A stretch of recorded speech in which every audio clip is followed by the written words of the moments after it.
Hello guys, welcome to the Parson series, and today we will be continuing with our lens and we will be focusing on the treatment part.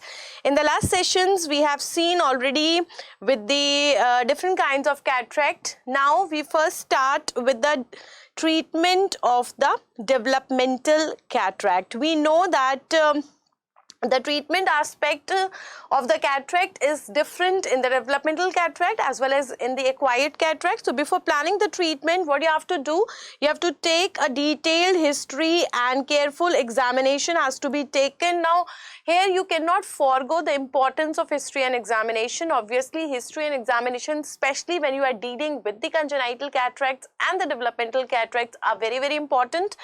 And that gives you very important sphere of questions also, like what kind of symptoms you have in a particular patient related to the cataract, what kind of questions you are going to ask, right? So we will be looking at this. Basic assessment of the child vision, you have to see the ocular status, you have to see, then you have to measure the intraocular pressure, the fundus examination, because there could be retinoblastoma. Now here comes the importance of the DD of leukocoria. Why we are doing this? Because you know that if you look at the DD of the leukocoria, you have got so many things. Let's revise once. We can have the congenital cataract as we are having here. So apart from the congenital cataract, what are the things I can have? We can have the PHPV, we can have a retinopathy of prematurity, but one of the most severe thing that could be there in this baby is actually the retinoblastoma. And it is said that if a baby is less than 3 years old and we have got a whitish pupillary reflex, we have got leukocoria, then it is always safe to consider it as a case of retinoblastoma unless proved otherwise. So that is very, very important, because it's always better to overestimate the tumors rather than underestimation. So that is the whole idea, that why they actually want to do the fundus examination under dilatation. That is very, very important. In the same respect, we can also do the B-scan ultrasonography. So they can ask you that a baby is coming with the leukocoria, what are the things you are going to do? So I want to check the vision, I want to see the ocular status, I want to check the intraocular pressure, I want to do the fundus under dilatation, then even the B-scan ultrasound to look at the complications, because even if I have retinoblastoma, that can lead to retinal detachment. So to assess the posterior segment of the eye, we can have the associated retinal detachment or the retinoblastoma in a child with the total cataract. Sometimes what happens, we have got the retinoblastoma, and you know that even a long lasting retinoblastoma can also lead to the cataract. So there will be haziness, you are not able to see the fundus in those cases, okay. Then A-scan ultrasonography to record and compare the axial lengths of the two eyes, refraction by retinoscopy under atropine should be done in the partial cataract, and assessment of the density of the cataract is made based on the child's vision and the visibility of the fundus on ophthalmoscopy, because you are not able to do the slit lamp examination in cases of children. Otherwise, for the density, what we are doing is we are using the slit lamp examination. Okay, now this is very, very important, ultra important. The laboratory investigations for the diagnosis of bilateral non-hereditary pediatric cataract, and I can bet you that we can get direct questions from this. Okay, this has been included, that's why in your app also the important box here. So you have to see that we have got certain blood tests and urine tests that are necessary. So you can get a direct question, you can also get a all except MCQ. You can also get a all except MCQ on this, all except MCQs, right? So what are the things they have given? We have got the blood test, we have got the urine test. So blood test mein what they are doing, first of all they are doing the serum biochemistry, because we have to check the levels of the blood glucose, calcium and phosphorus, because we know hypoglycemia, hypocalcemia, hypophosphatemia, all these are important for your etiologies as for the cataract. Then we have got the RBC transferase as well as the galactokinase level. We can have the what you called as galactosemia, very, very important. So we can check for the galactokinase levels, we have to check for the RBC transferase levels, and very, very important, the serology for estimating the titers of antibody, because we can have a lot of infections, especially the TORCH group of infections are very, very important. Toxoplasmosis can cause the cataract, rubella is there, we have got the herpes. There are so many infections, but which one is most important, most severe is your rubella. And even the toxoplasmosis, if you go at the triad of congenital toxoplasmosis, what is the triad of the congenital toxoplasmosis? This is again very important. This gives you the hydrocephalus. Hydrocephalus can lead to the seizures. We can have chorioretinitis, okay, and along with this we have got the intracranial calcification. Now this is a typical triad. This was even asked in NEET. In 2019. But the important thing is that we have got congenital cataract here, but that is not the part of the triad. We have got the congenital cataract as well, but that is not the part of the triad. Very, very important. Okay. Now, what are the urine tests you are supposed to do?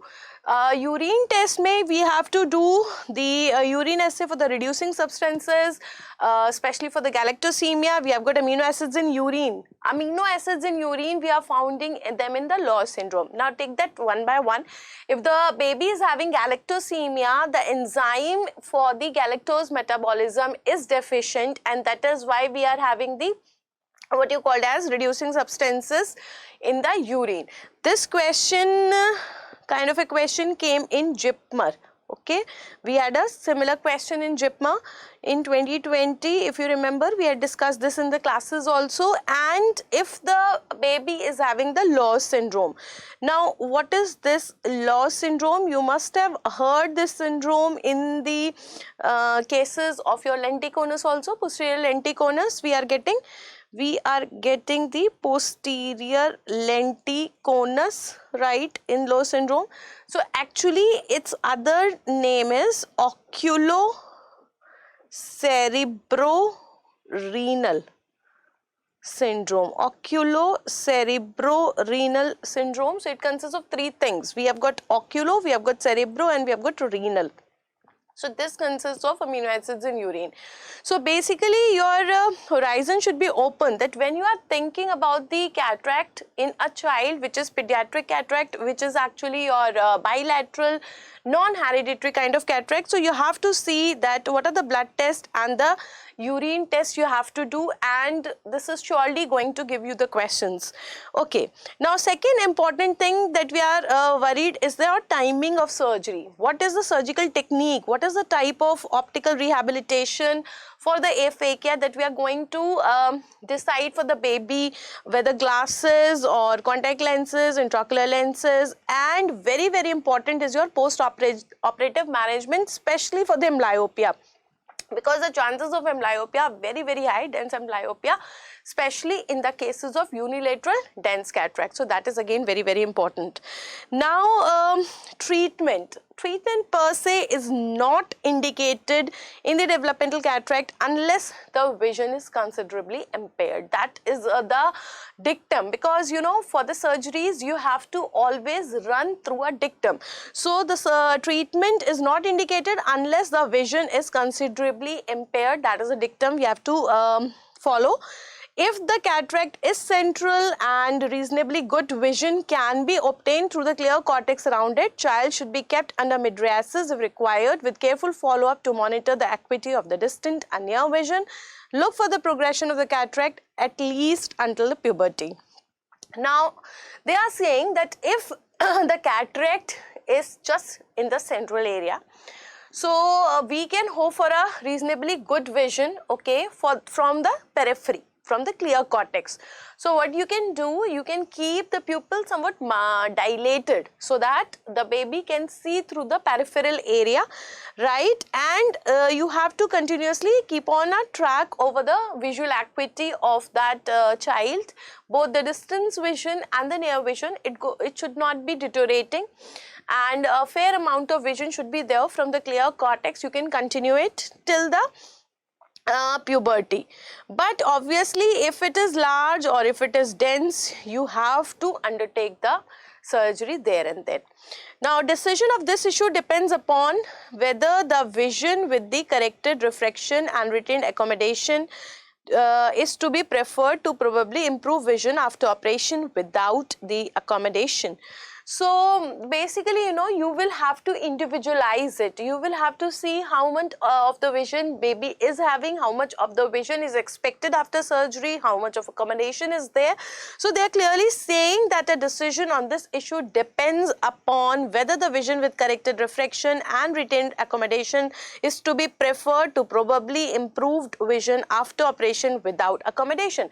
Now you have got two options, whether to keep this much amount of vision along with accommodation, or to have the improved vision after the surgery without accommodation, because lens will be going, so you won't have the accommodation. So clearly you have got two things, you will have to see which one is better.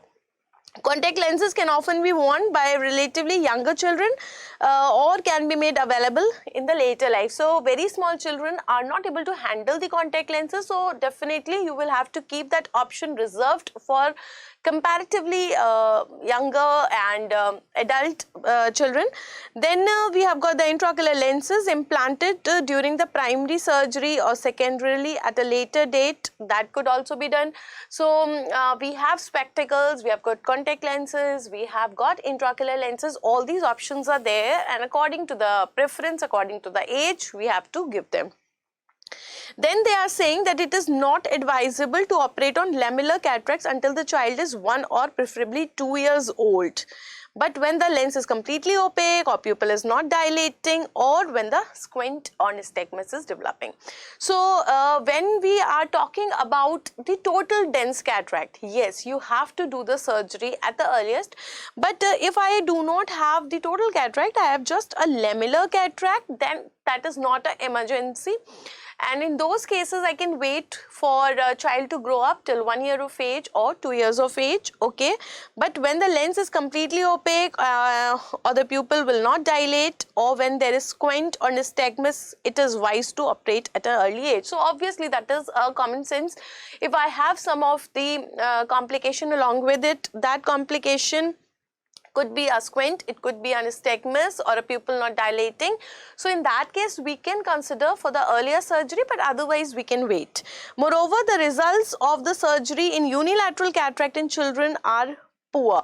So as far as prognosis is concerned, the results of surgery in cases of unilateral cataracts are poor, maybe due to the dense amblyopia, because obviously when we have got cataract on one side, we really have that preference, okay. One of the eyes, a preferred eye, other is not being used, and therefore there is high chances that eye will go into amblyopia unless the operation is carried out as early as possible within the first 6 weeks of the birth. So until and unless you are carrying out the surgery very early, if you remember, we discussed this, that the unilateral dense cataract should be operated as early as possible or as soon as feasible, urgently, U for unilateral and U for urgently, that is at most required, because the chances of the N-isometropic, if you remember, in the unilateral we have got the chances of N-isometropic amblyopia. N-isometropic amblyopia is very, very high, while in cases of bilateral, okay, none of the eyes are seeing. Patient is not able to see by any of the eyes. So in that cases, we have more of stimulus deprivation. We have more of the stimulus deprivation amblyopia. So there are chances of amblyopia, of course, in both the kind of cataract, but if I talk about the unilateral, then we have got more chances of anisometropic amblyopia. When I talk about bilateral, then it is the stimulus deprivation amblyopia. All right. Then the critical period. The critical period for developing the fixation reflex in both unilateral and bilateral is between 2 to 4 months.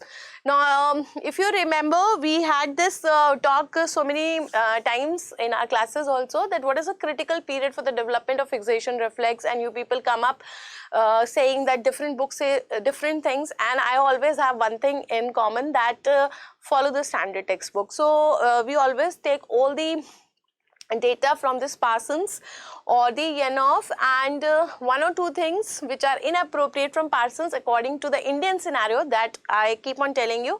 Otherwise, the values of Parsons are quite standard. So this is your 2 to 4 months of age. Okay, always remember that this is the standard value. Any cataract which is dense enough to impair the vision must be which is developing before this age, because if any cataract which is dense enough, that will interfere with the fixation reflex, and if there is no fixation reflex, there will be no macular differentiation. Do you know that order?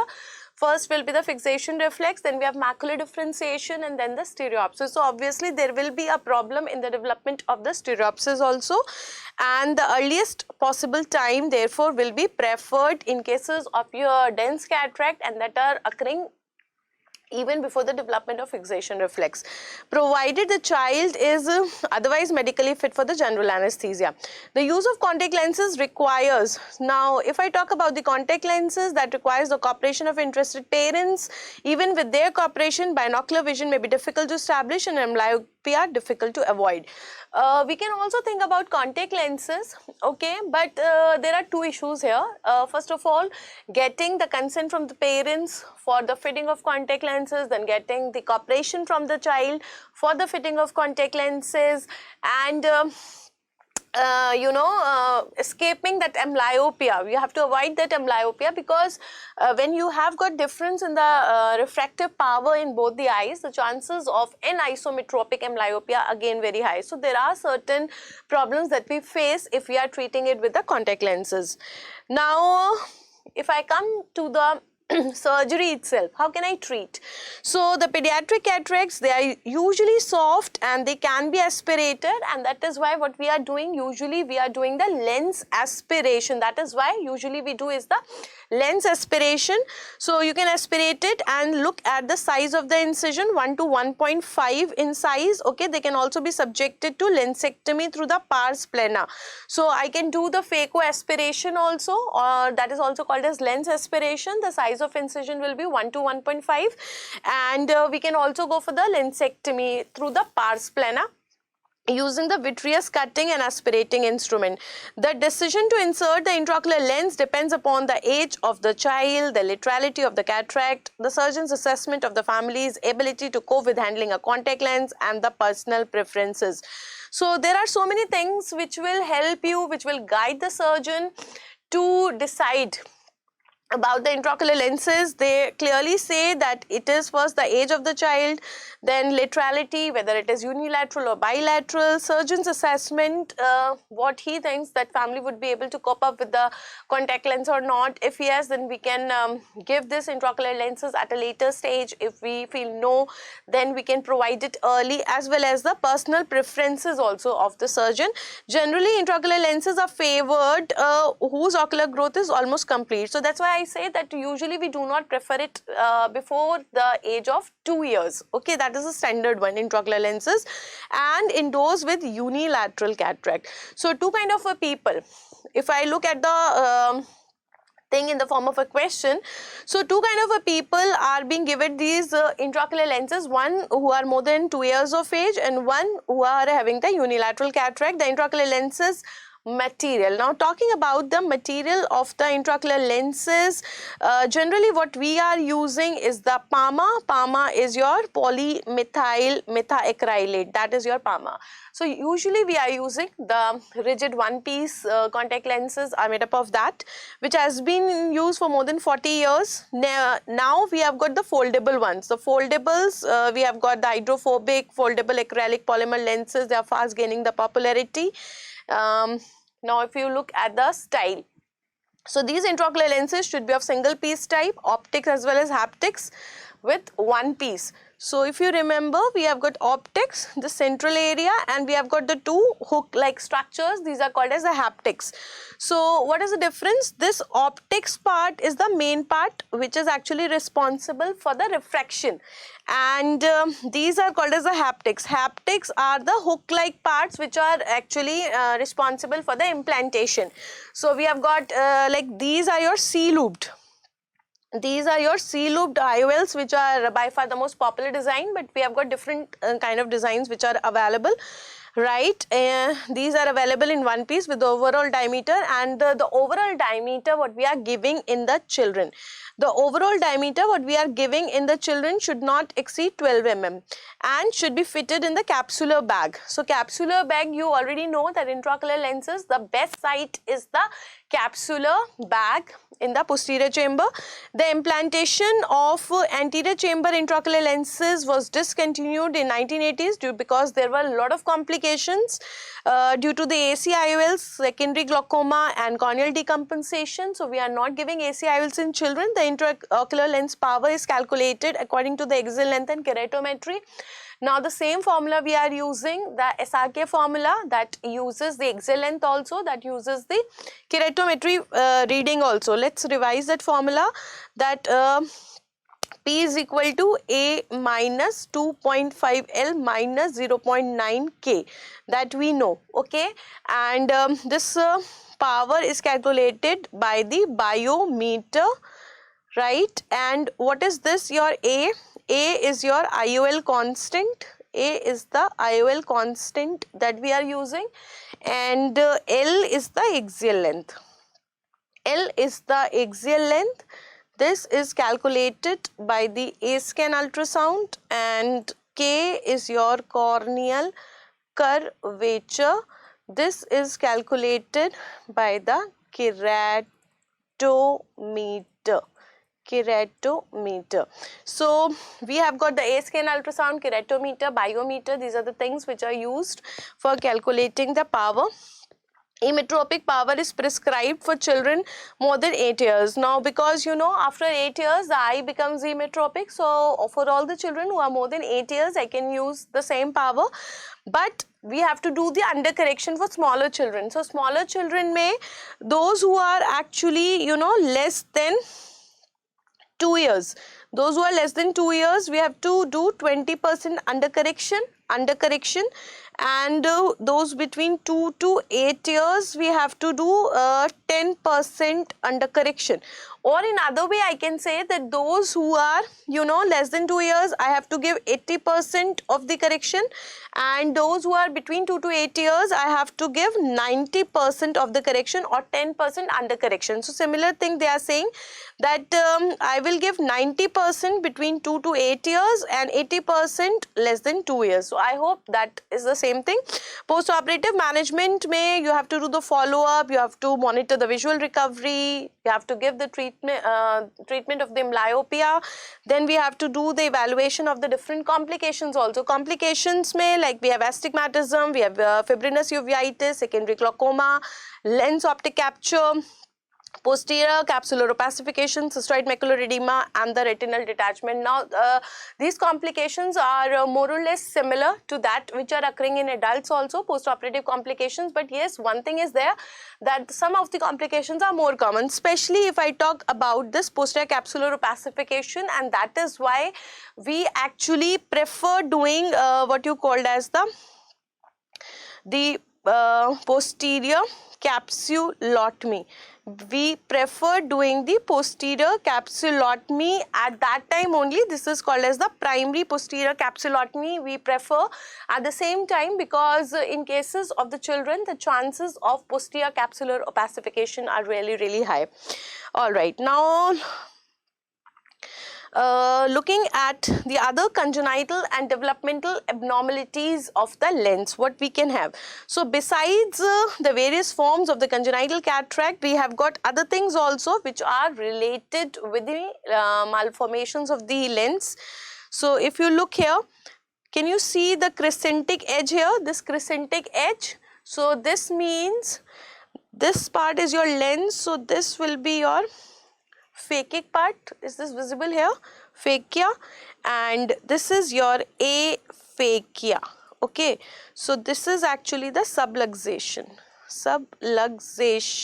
of the lens is there, subluxation of the lens. So whenever you see this crescentic kind of a edge, this is your subluxation of the lens, right? Then we have got the anterior persistent primary hyperplastic vitreous. So here can you see the whitish reflex typical? You are seeing the leukocoria. This is due to the persistence of the primary vitreous. That's why you are seeing that whitish reflex.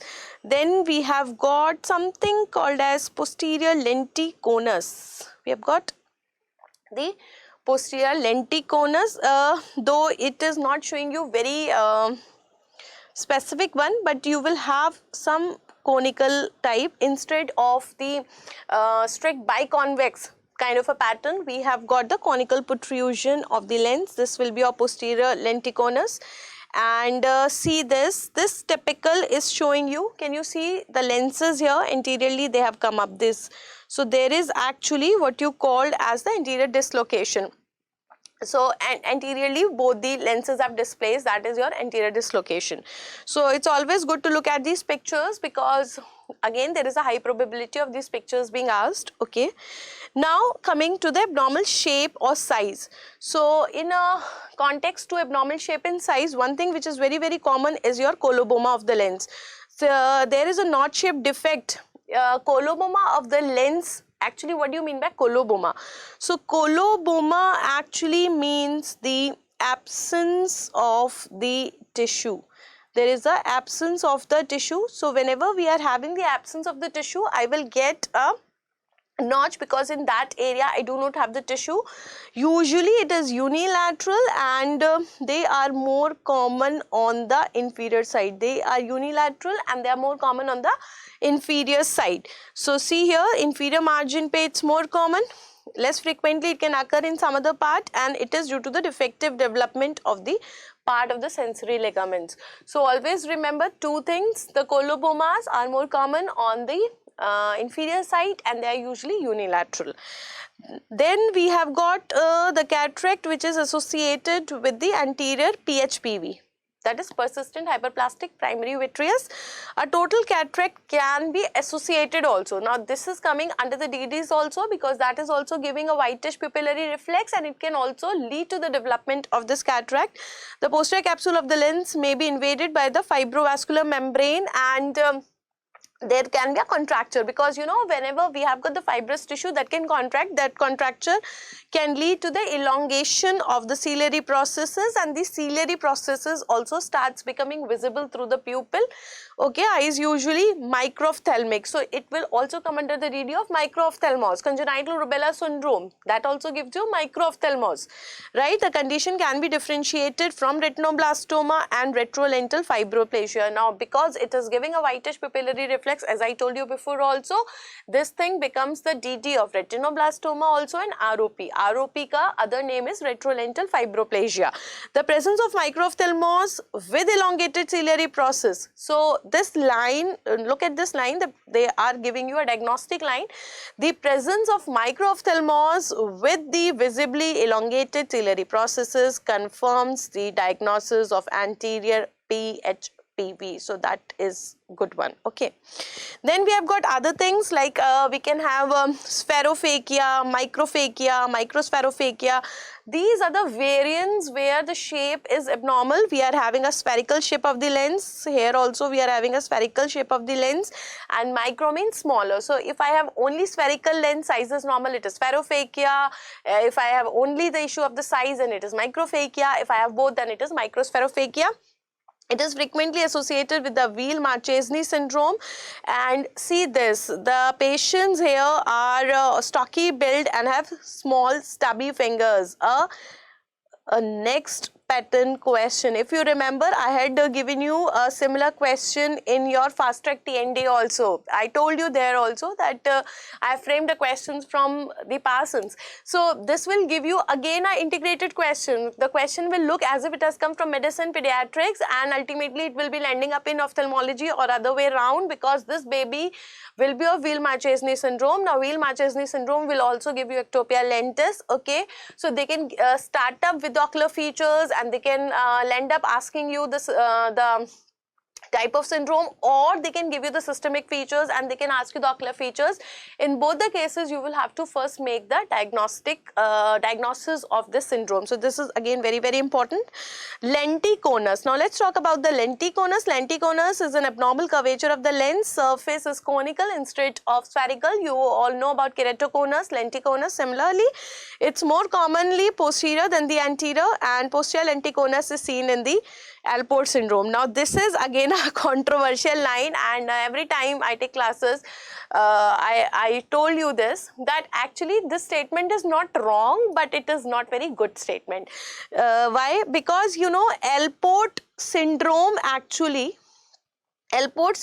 is one syndrome that shows you both lenticonus, but anterior lenticonus is always more characteristic than the posterior lenticonus. So it is not a very good idea to give Alport syndrome in the example of posterior lenticonus. Posterior may you have to remember the Law syndrome, or anterior may you have to remember the Alport syndrome, okay. But because Parsons says posterior lenticonus, so that's why you have to remember this, that anterior is more characteristic. So even if they have given you both, it's always good to choose the anterior one, okay. Then we come to the ectopia lentis. Now this is your congenital dislocation or subluxation of the lens. I hope you remember what is the difference between the dislocation and the subluxation. It is a partial displacement, which is the subluxation. Usually it is upwards and bilateral. So it could be like inferior also, it could be unilateral also, but it is usually upwards and it is usually bilateral. You can remember it as the opposite of coloboma. Coloboma is usually unilateral, and on the inferior side this is usually upwards and bilateral. Lens displacement from its normal position is the subluxation of the lens. If there is a partial displacement, dislocation means complete displacement. Now the condition is often hereditary. If I talk about the acquired causes, the most common cause of subluxation of the lens is actually the trauma, but as they say, it is mostly hereditary. The lens is small, but the edge is generally invisible, and what is happening in most of the cases when the lens size is small, like we read this in the Weil-Marchesani syndrome, it is very, very common to have the displacement. Usually it is upward, but it could be on the inferior side also. The lens signs of subluxation will be seen, and then you can see it with arachnodactyly, that will be your Marfan syndrome. And in the Marfan syndrome, it is supratemporal subluxation, while it could also be with the homocystinuria, that is your inferotemporal subluxation. Now here I will say that again we have got the scope of the integrated questions here. You read Marfan syndrome at so many places. So different kinds of the symptoms, different kind of signs along with their genetic inheritance pattern along with the subluxation, all could be asked. So you have to be very, very careful. This is integrated question where so many of your subjects could be aligned, and same is your homocystinuria. They can ask you the enzyme deficient here in homocystinuria. It could be integrated with the biochemistry as well, okay. Right. Now, if we talk about this ectopia lentis, what is the etiopathogenesis? So the basic defect is the weakening of zonules. We all know that lens is held in its position with the help of ciliary zonules. So whenever we have got the subluxation of the lens, basically the defect is lying in the zonules only, and the degree of the displacement depends upon whether this affects only a sector or the local area or the entire circumference. So if I have got the lens here, okay, and I have got the zonules, okay, now how many zonules are affected, that will actually decide how much of displacement of or the subluxation is taking place. Now again, an important table, we have got so many causes of the ectopia lentis here. It could be familial causes, could be systemic causes, it can be secondary to eye diseases, or it could be trauma. So if I talk about the familial, now they have given you both. We can have dominant pattern, we can have the dominant pattern also, and we can have the recessive pattern also. So let's see the recessive one. Okay, the recessive ones are associated with iris coloboma, aniridia, microspherophakia and ectopia pupillae. Why I have underlined this? It could be all except MCQ. It could be a all except MCQ, which of the conditions can be associated with the recessive pattern. Then I can have the systemic diseases. So this will give you the integrated questions. Integrated questions they can give you. We have the Marfan syndrome, the Ehlers-Danlos syndrome, Weil-Marchesani syndrome, homocystinuria, sulfide oxidase deficiency and hyperlysinemia. Okay, then we have got eye diseases. So many eye diseases can also lead to ectopia lentis. We have uveitis, hypermature cataract. Now, can I ask you what kind of hypermature cataract? This is a question that you have to answer. That what kind of? We have two types of hypermature cataract. One is the Morgagnian and other is the sclerotic type. So that was the hint for you. So you will have to answer me in the comment section that which kind of hypermature cataract will actually lead to this ectopia. We have pseudoexfoliation syndrome, ciliary body tumors. So again, they will help you in the all except MCQs, and it could be trauma also, it could be syphilis also. Now let's talk about these syndromes individually. Like if I talk about the Marfan syndrome is autosomal dominant connective tissue disorder. I have having the skeletal disease system involved, cardiovascular and eye also. So obviously you could be asked an integrated question on this. Bilateral subluxation and which type? So temporal subluxation is there. Bilateral subluxation of lens is common and retinal detachment is important complication after surgery. So can you see, they can ask you that which complication is actually expected after the surgery in these cases. So you have to first make the diagnosis of Marfan syndrome and then you will have to answer the retinal detachment. Then the second is your homocystinuria. Homocystinuria is a transmitted autosomal recessive, and what is enzyme deficient? It is the cystathione synthetase. So this also you should know, and if you remember, we always write this in our notes also, because you know what happens when you read these things in your biochemistry, that time you are not able to coordinate and not align those things that how they will be actually asked in ophthalmology. So when we read ophthalmology, I do remind you that see, so this could also be asked. Maybe it's not 100% sure that they are always asking you ectopia lentis as a cause of homocystinuria. They can be asking you the enzyme deficiency also. Making an integrated question, giving you the systemic features, the genetic inheritance pattern and so on. Then you will get the homocysteine in the urine, and you will have the dislocation of the lens. Even mental retardation is important, and then they can also ask you how will you test it. So it is detected by the cyanide nitroprusside test. So these are the related questions that can be asked.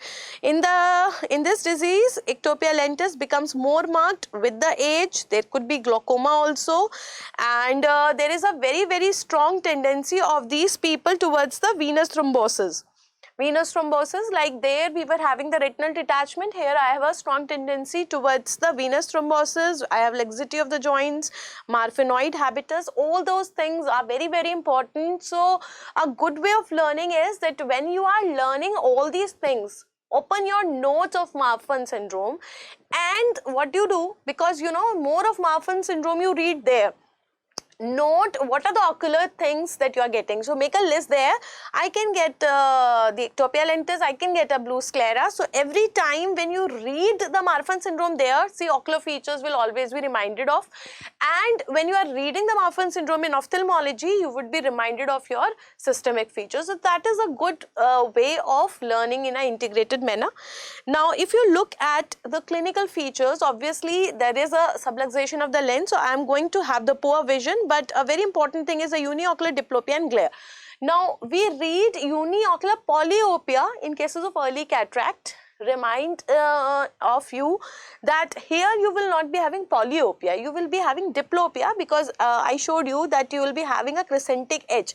So above that edge I will be having the phakic area I'll be seeing through the lens, and below that area I will be having aphakia. So this will be typically uniocular diplopia. Then I will have the glare, and because you know there is a subluxation, so I will have the myopia, astigmatism and reduced amplitude of accommodation. So this could be asked as a question, that what are the things that could be expected out of a person who is having the subluxation of the lens.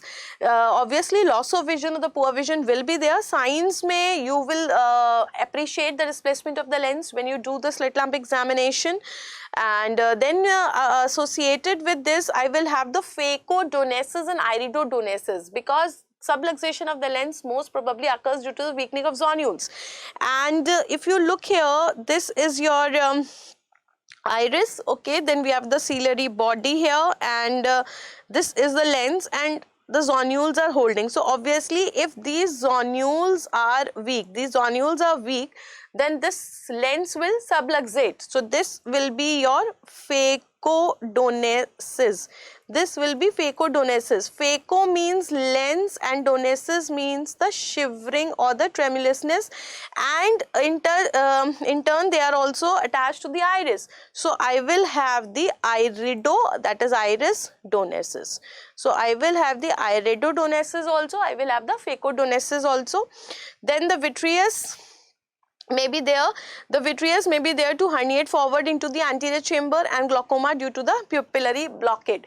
Now what is happening, because lens is moving, so obviously what is happening now, if there is an anterior subluxation, there could be herniation of the vitreous also, and if this lens is moving anteriorly, there will be this pupillary blockade. So due to the pupillary blockade I can have the glaucoma. So that glaucoma will be called as the phacotopic. This will be called as the phacotopic glaucoma. So you know about the phacomorphic glaucoma, we know about the phacotoxic glaucoma. This is your phacotopic glaucoma. We were also having the phacolytic glaucoma. Do you remember? Then the posterior displacement of the lens into the vitreous will cause the lens induced uveitis, but it will not cause glaucoma. So anterior subluxation of the lens is going to cause different set of problems, posterior dislocation is causing the different set of problems. Finally we come to the treatment if anteriorly dislocated with the inverse glaucoma. Now if the lens is going anteriorly with inverse glaucoma, do you remember what was inverse glaucoma? Inverse glaucoma was your ciliary block glaucoma. This was your ciliary block glaucoma, which was also called as the malignant glaucoma. So that was occurring due to the misdirection of your ciliary zonule. So if there is anterior dislocation and that is also leading to your inverse glaucoma, the patient obviously will be treated as emergency. Lens removal is indicated, but obviously after controlling the intraocular pressure. If the lens is subluxated, the extent is assessed, refraction through the aphakic portion is performed to give the best possible correction. Then if it is not an emergency, there is only a subluxation, you have to assess how much is the vision loss, you have to look through the aphakic area, and accordingly you have to give the refraction and correction. And if the lens is going posteriorly dislocated and there is uveitis, again you will remove. If there is no uveitis, then you can leave it there. If the vision is poor due to the excessive lenticular astigmatism or the lens excess in the visual axis, then also you have to remove. If there is uveitis, then also you have to remove. If there is a glaucoma, then also you have to remove. If any of these deformities cause the great visual disability, we can also do the lens aspiration or the lensectomy.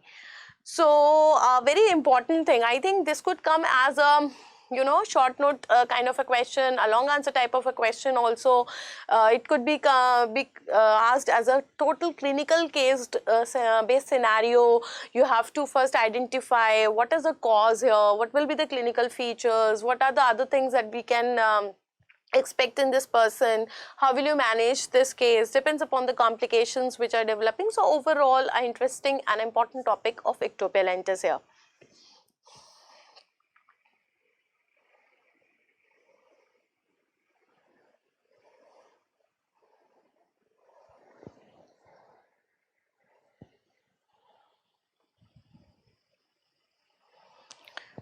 So that's all for this session. I hope some of the beautiful and important concepts you have understood them well. Keep on reading the Parsons along with me, a very small initiative that I have taken because I honestly want you to read the standard textbook and a pearl-like book like Parsons. So keep reading, stay safe, stay happy, be motivated, and keep on reading ophthalmology with me. Thank you and happy ophthalmology.